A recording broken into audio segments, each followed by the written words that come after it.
আজকের দিনটা আমার ভীষণ ব্যস্ততায় কেটেছে। Hello everyone, welcome to my mini blog channel. আজকে সকালবেলা আমি চলে গেছিলাম রেশন তুলতে।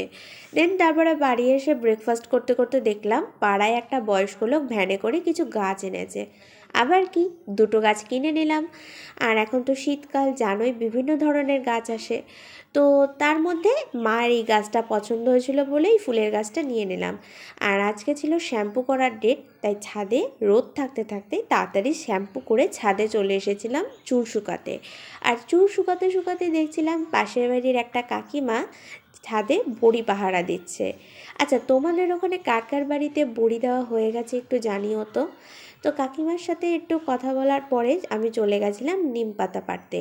হ্যাঁ, এই দেখো কত নিম পাতা, কত উপকারী এই গাছটা, তাই না? আর আমাদের বাড়িতে কত বড় হয়ে গেছে এই নিম গাছটা, ছাদের সাথেই থাকে।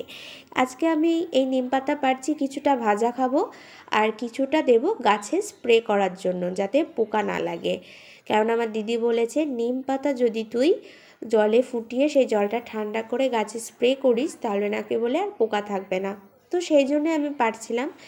আর নিম পাতা যেমন গাছের জন্য উপকারী তেমন মানব দেহের জন্য ভীষণ উপকারী।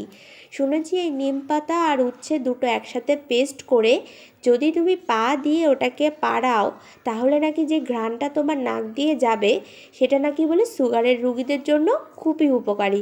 তো যারা সুগারের রুগী আছো তারা অবশ্যই এটা ট্রাই করে দেখতে পারো। এটা ভীষণ মানবদেহের জন্য উপকারী। আর সত্যি কথা বলতে নিম পাতা বেগুন দিয়ে ভাজা খেতে আমার ভীষণ ভালো লাগে।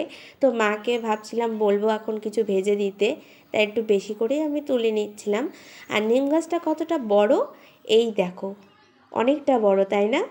আর আমাদের গাছের সাথে এই ছাদ পুরো লাগানো। আর এই হচ্ছে আমাদের ছাদের সাথে আরেকটা গাছ, সজনে গাছ। একদম সজনে হলে হাতের কাছেই পাওয়া যায়। আর দুটো গাছই ভীষণ উপকারী। আর এই পাখিটা কে কে চেনো একটু বলো তো? আমি তো ছোটোবেলা থেকে এটাকে টিয়া পাখিই বলি। নিচে গিয়ে খাওয়া দাওয়া করে ওপরে চলে এসেছিলাম জামা কাপড় নিতে। কেননা বেলা পড়ে গেলে না জামা কাপড়গুলো ঠান্ডা হয়ে যায়, তখন আবার মনে হয় পরের দিন রোদে দিতে হবে।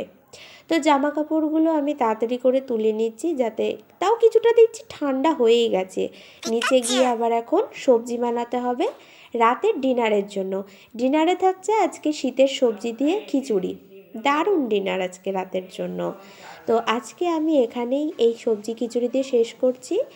দেখা হচ্ছে নেক্সট ভিডিওতে। টাটা।